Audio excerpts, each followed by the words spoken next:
हम लोग जो सबसे पहला पॉइंट कवर करने जा रहे हैं सेलुलर जेल में, दैट इज़ फांसी घर, जहाँ पे हमारे तो कितना बड़ा जेल था। और इसमें देखिएगा छोटा बिल्डिंग भी तो है। ये जो आप बीम देख रहे हैं ये उसी टाइम का बीम है जो लाइट शो होता है, वो इन्हीं दीवारों पे लाइट शो दिखाए जाते हैं। और लाइट शो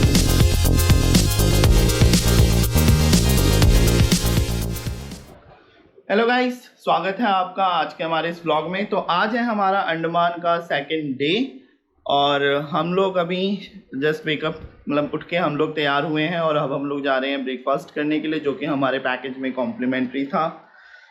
कल जो फर्स्ट डे था, आफ्टर हम लोगों ने वहाँ से खाना खा के, फूड कोर्ट से खाना खा के हम लोग होटल में आके सो गए थे बिकॉज वी वर टायर्ड।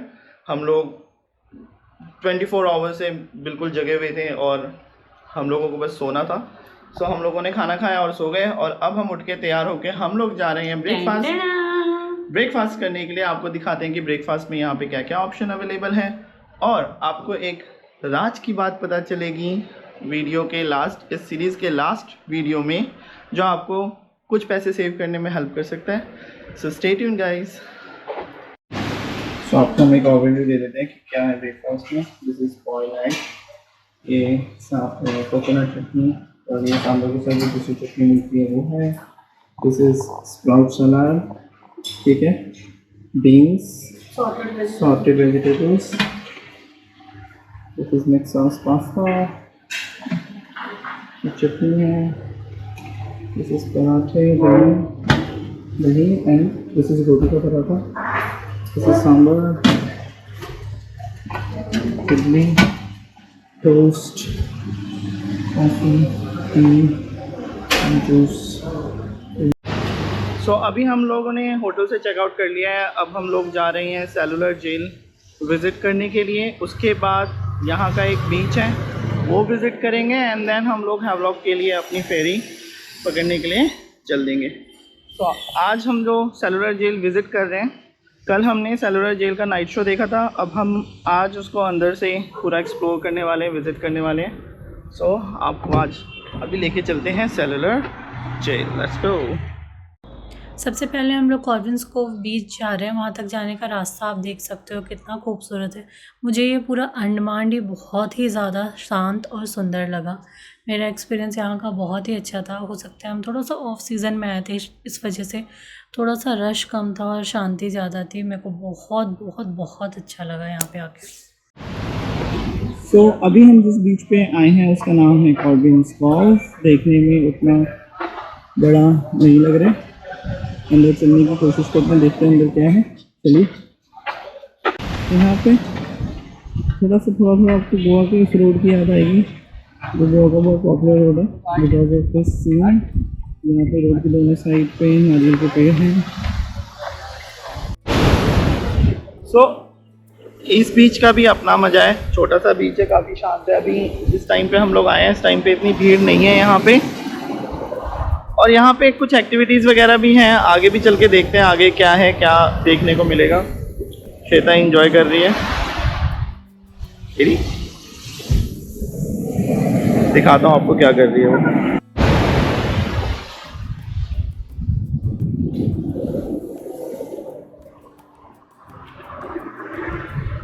बीच में आई हो तो भीग नहीं आया ना, गीला तो होगा, क्या हो गया?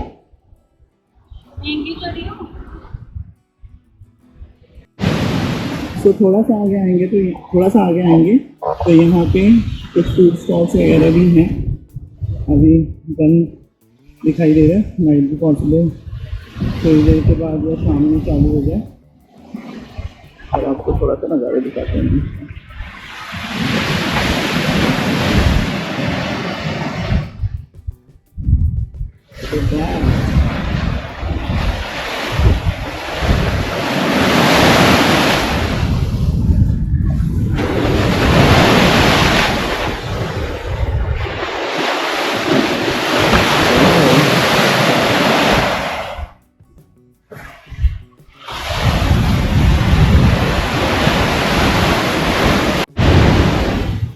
सर ये फ्लो बीच का लास्ट पार्ट है जहाँ पे हमने अभी बहुत सारी फ़ोटोज़ वगैरह क्लिक करी हैं। सो अगर आप हमारे फोटो एक्सपीरियंसेस देखना चाहते हैं तो आप हमारे इंस्टाग्राम चैनल इंस्टाग्राम का जो लिंक है वो हमने डिस्क्रिप्शन में दे रखा है, और हमारे वहाँ पे पेज का नाम है रूसिन डेस्टिनेशन, वो आप फॉलो कर सकते हैं। आपको देखने को और ज़्यादा सीनिक व्यू या जो भी हम पिक्स वगैरह क्लिक करते हैं वो आपको वहाँ पे देखने को मिल जाएंगे। और अभी हम बहुत इंजॉय कर रहे हैं इस बीच को, we are liking it so much.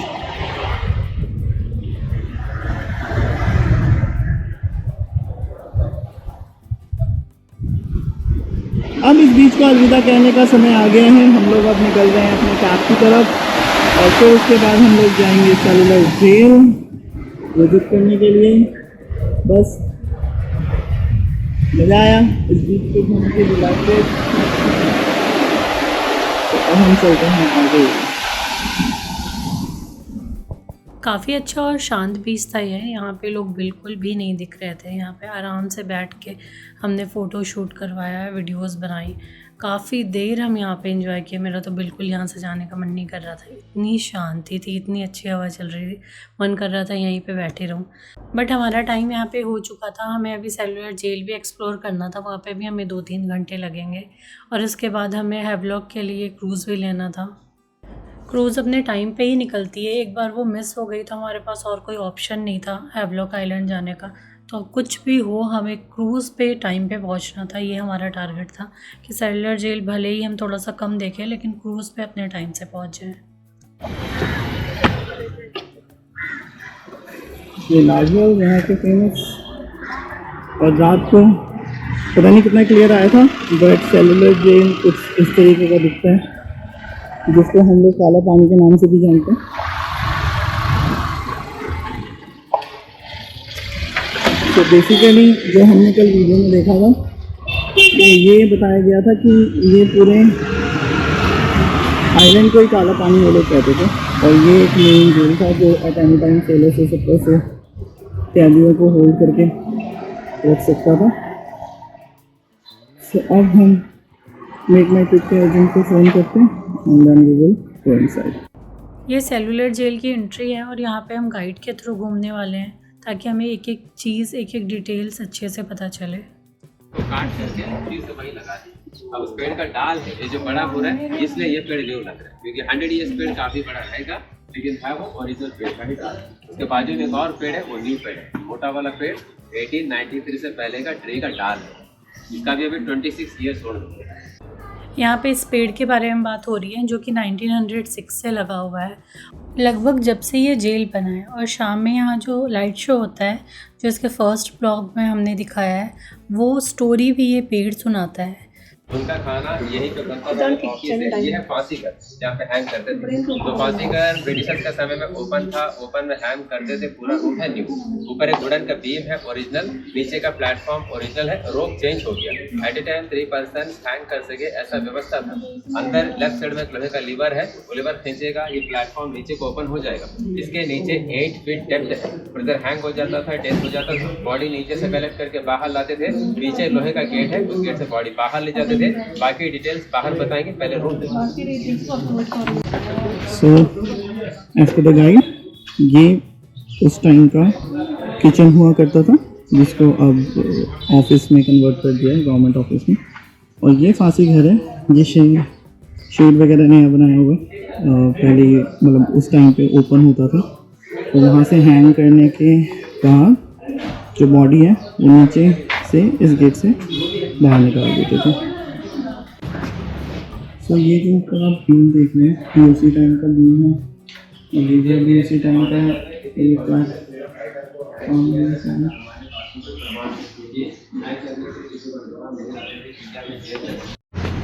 Body यहाँ से इस रास्ते से फिर डेड बॉडी निकालते थे और फिर इस गेट से फिर बाहर भेज देते थे। और ऐसे वर्कशेड हर 2 विंग्स के बीच में बने हुए हैं। राइट साइड का प्लेटफॉर्म है, सामने ओरिजिनल प्लेटफॉर्म है।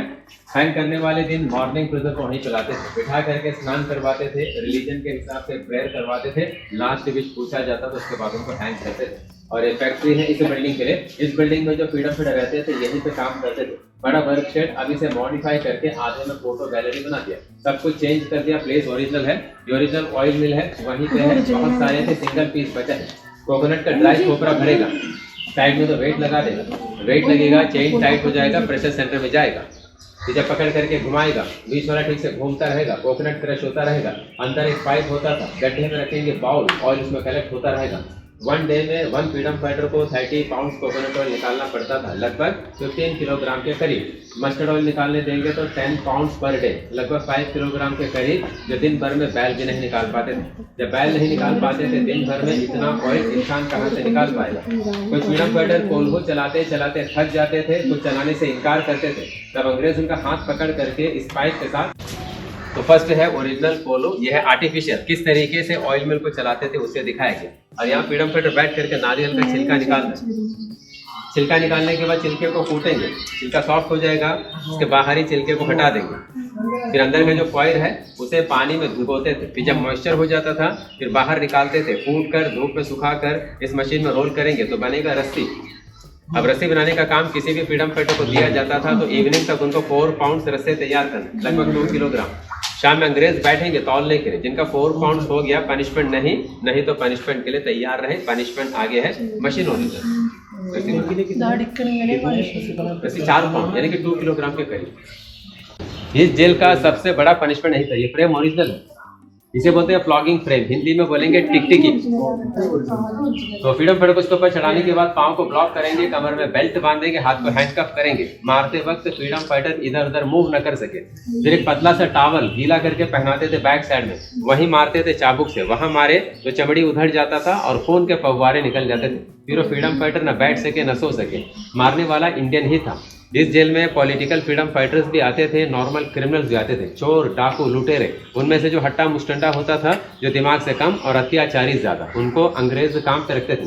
किसी को बनाते थे पेटी ऑफिसर, किसी को वार्डर, किसी को जमादार। इनका ये फायदा होगा, खाना बढ़िया मिलेगा, मार खाने का जरूरत नहीं, हार्ड वर्क करने का भी जरूरत नहीं। सारी चीज़ें ब्लॉग में कवर नहीं हो सकती है, तो मैंने कुछ इंपॉर्टेंट पॉइंट्स ही हाईलाइट करके आपको दिखाया है। यहाँ पे भी ये बहुत कुछ एक्सप्लेन कर रहा है, बट मैं इसको कट कर दूँगी क्योंकि फिर ब्लॉग बहुत लेंदी हो जाएगा। वहाँ पे आप जब भी जाएं ऐसे गाइड लें, वो आपको एक एक चीज़, एक एक पार्ट सेलुलर जेल का अच्छे से एक्सप्लेन करेंगे और आपको जान के इतना अचंभा लगेगा और इतना सरप्राइजिंग लगेगा कि कैसे हमारे फ्रीडम फाइटर्स को वो रखते थे। और यहाँ पे अभी जो ये एक्सप्लेन कर रहे हैं, ये इनके इस तरीके से इनको ड्रेस दिया जाता था पहनने के लिए, गले में एक चेन सा दिया जाता था जिसमें उनकी नाम, आइडेंटिटी लिखी रहती थी।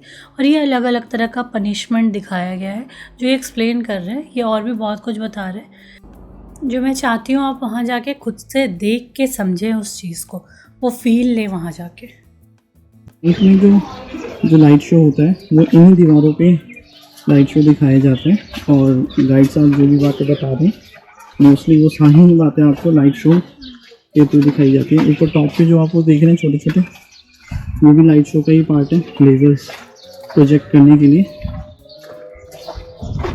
तो इतना बड़ा जेल था और इसमें देखिएगा छोटा बिल्डिंग भी है, बड़ा बिल्डिंग भी है। ब्रिटिशर्स का प्लान ऐसा था जेल का ज़्यादा पार्ट सी से लगा हो, और जो सी से लगा था स्लाइडिंग एरिया, लैंड कम, वहाँ पे लेंथ कम कर दिया, और जहाँ पे लैंड ज़्यादा था वहाँ पे लेंथ ज़्यादा कर दिया। इसमें छोटा बिल्डिंग भी बड़ा बिल्डिंग भी है। 3 हिस्से में पानी है, 1 हिस्से में ज़मीन है। और इस जेल को ब्रिटिशर्स ने बनाना स्टार्ट किया था 1893 में, कंप्लीट किया था 1906, 13 साल 13 ईयर्स लगे थे इसे बनाने में। अंग्रेज़ों का प्लान था जेल बनाने का 3 साल, उनका एस्टिमेट था 5,17,352 रुपीज़। उस एस्टिमेट में जेल नहीं बना, इसलिए नहीं बना, ये बड़ा पहाड़ था, इसे काट करके लेवल करने के लिए 3 ईयर्स लगे थे और कंस्ट्रक्शन करने के लिए 10 ईयर्स लगे थे। इस वजह से कॉस्ट भी बढ़ गया। 7,83,994 रुपीज़ टोटल में खर्च हुए और 3 करोड़ ईंटें इस्तेमाल किया गया।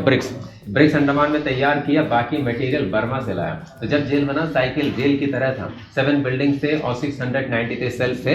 1 सेल में 1 पर्सन ही रहते थे। अकेले रहेगा, मेंटली टॉर्चर होगा, बातचीत नहीं कर पाएगा, कॉन्स्पिरेसी नहीं कर पाएगा। रूम का length 13.5 feet, width 7.5 feet, height 10 feet. Room जो है बड़ा है। वेंटिलेशन भी है बैक साइड 8 फीट ऊपर, ताकि फ्रीडम फाइटर अंदर से बाहर देख ना पाए। फिर हर बिल्डिंग को ऐसा बनाया है, एक बिल्डिंग का फ्रंट रखा है, दूसरे का बैक साइड, ताकि दोनों बिल्डिंग्स के बीच कोई कम्युनिकेशन ना रहे। बीच में है वॉच टावर। अभी हम लोग उसी वॉच टावर के नीचे ही खड़े हैं। टॉप पे रहेगा एक अकेला गार्ड, निगरानी करेगा पूरा बाउंड्री वॉल। उनके अलावा 21 separate security guard day night watch करते थे। हर फ्लोर पे गार्ड रहता था। तो फर्स्ट फ्लोर सिक्योरिटी गार्ड के लिए उनका डोर जो बड़ा हैगा, पिरामिड का डोर है छोटा, और डोर का लॉक डोर के लेफ्ट साइड काफी दूर में रख दिया कि हाथ में चाबी मिलेगा तो भी ताला खोल ना पाएगा। और डोर के राइट साइड में छोटा डोर है, वो खाना देने के लिए। खाना उन्हीं को अंदर मिलता था जो सेल के अंदर काम करते थे, और जो बाहर काम करते थे उनको खाना बाहर ही मिलता था।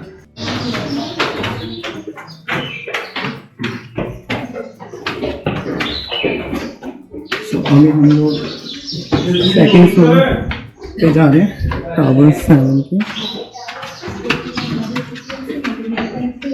तो फर्स्ट रूम जो था वो सिक्योरिटी का, सारे कमरे खुले हुए, कोई कमरा देखिए। पहला कमरा गार्ड के ऊपर,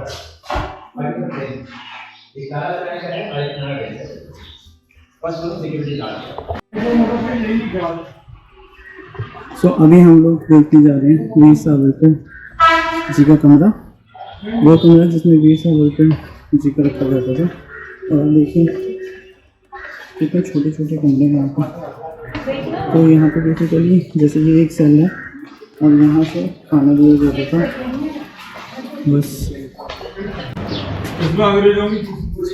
सो हर जेल में हर कैदी को सिर्फ ये चीज़ें मिलती थी, एक बेड इतना ही बड़ा होता था सोने के लिए, और 2 बर्तन इस तरीके से, एक पानी पीने के लिए, एक खाना खाने के लिए, और एक पॉट मिलता था। और कंबल भी कुछ इस तरीके का ही रहता था, और इस तरीके का पॉट मिलता था जिसमें उनको अपना जो भी नेचर्स कॉल है वो करना पड़ता था। तो ये हालत थी। और आप देखिए कि ये वेंटिलेशन के लिए खिड़की ऊपर दी हुई है, इससे इसके बाहर भी कुछ नहीं देख सकते और यहाँ से भी कुछ नहीं देख सकते। सो मेंटली बहुत ज़्यादा डिस्टर्ब करने के लिए बनाया हुआ। एंड बिकॉज ये पूरे उसमें इस तरह के सेल्स बने हुए हैं, छोटे छोटे सेल्स बने हुए हैं, और सारे सेल इसका कन्फिग्रेशन यही है, सेम है, इसलिए इस जेल का नाम सेलुलर जेल है। यहाँ पे उन लोगों के नेम की लिस्ट है जो सेलुलर जेल में कभी ना कभी आए थे, वो कहाँ से थे और कब से कब तक यहाँ पे थे, उनका डिटेल्स दिया हुआ है। सो अभी हम लोग जा रहे हैं जेल के टॉप फ्लोर पे। सामने छोटा सा आइलैंड है, इसी का नाम है नेताजी सुभाष चंद्र बोस है। पहले इस आइलैंड का नाम था रॉस आइलैंड। ब्रिटिश का कैपिटल था, पेरिस ऑफ ईस्ट कहा जाता था। इतना डेवलपमेंट था, अब सब कुछ खराब हो गया। आज जब जाएंगे वहाँ कुछ बिल्डिंग को मेंटेन करके रखा है नीलम और सब देखने को मिलेगा। और बहुत दूर में तो आइलैंड है, अभी नजर नहीं आ रहा धुंध की वजह से। मौसम साफ होगा दिखेगा शहीद आइलैंड, स्वराज आइलैंड, पुराना नाम नील हैवलॉक, वो भी यहाँ से क्लियर दिखेगा मौसम साफ हो तो। और बोट वहीं जा रहा है, हैवलॉक ही जा रहा है, वो देखिए व्हाइट कलर का बोट। सबसे लास्ट है नॉर्थ में, जहाँ पर एक लाइट हाउस है, वहाँ लोग जाते हैं एक्टिविटीज के लिए, snorkelling, scuba diving, sea walking सब। और 20 रुपए का जो पुराना नोट है लाल कलर का, उसके पीछे जो फोटो है वो यही फोटो नॉर्थ में सामने। ओ आइलैंड वाला, आइलैंड लाइट हाउस वाला जो फोटो है। सामने एक माउंटेन है, इसका पुराना नाम है माउंट हैरियट, नया नाम माउंट मणिपुर। अंडमान का सेकंड हाईएस्ट पीक है, इसका हाइट है 365 मीटर सी लेवल से। और पहला है sudden peak north Andaman Diglipur, उसका हाइट है 732 मीटर। और दूर में 2 शिप दिखाई दे रहे हैं, रेड एंड व्हाइट कलर। उसी जगह का नाम है होपटॉप। वहीं पे Sher Ali ji governor general of India Lord Mayo को वैसे हम आपको ओवरव्यू दे देते हैं इस जेल का। सो ये टावर था और डिज़ाइन के अकॉर्डिंग इस टावर से 7 विंग्स निकलने थे इस तरीके से, और वो विंग्स पे ऐसे सेल्स बनाने थे। तो अभी जो विंग्स पूरे जो बचे हुए वो 3 विंग्स बचे हुए हैं, 1, 2 और वो 3, ये 3 विंग्स बचे हैं। बाकी 4 विंग्स जो हैं, जिसमें से एक ये इसका सिर्फ इतना पार्ट बचा है, बाकी टूट गया। और पीछे के जो 3 विंग्स हैं वो सारे बर्बाद हो गए हैं। इनकी जगह पे ये बहुत बड़ा सा अंडमान का सबसे बड़ा गवर्नमेंट हॉस्पिटल है, जहाँ पे दवाई, मेडिकल फैसिलिटी सारी यहाँ के लोकल्स के लिए फ्री हैं। तो ये पीछे के 3 जो हैं ये टूट गए, और ये इनकी जो लेंथ थी एज़ कम्पेयर टू बाकी सब वो भी कम थी, बिकॉज समुंदर तो चौड़ा पास में।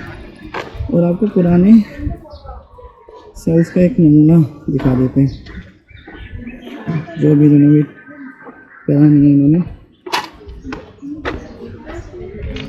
देखिए पीछे से ऐसा देखते हैं। चलिए अब नीचे चलते हैं क्योंकि हमारा टूर जो है जेल का हो गया ख़त्म। सो अभी हम लोग जा रहे हैं gallery of Andaman in olden days. ये वाइपर जेल है जहाँ पे शेर अली जी को फांसी दी गई थी।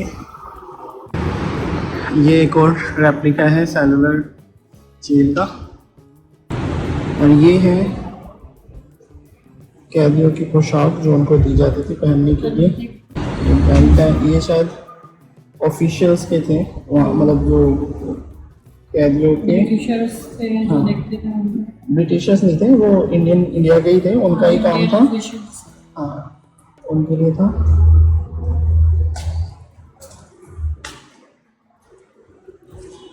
ये जापानी सैनिकों की टोपी है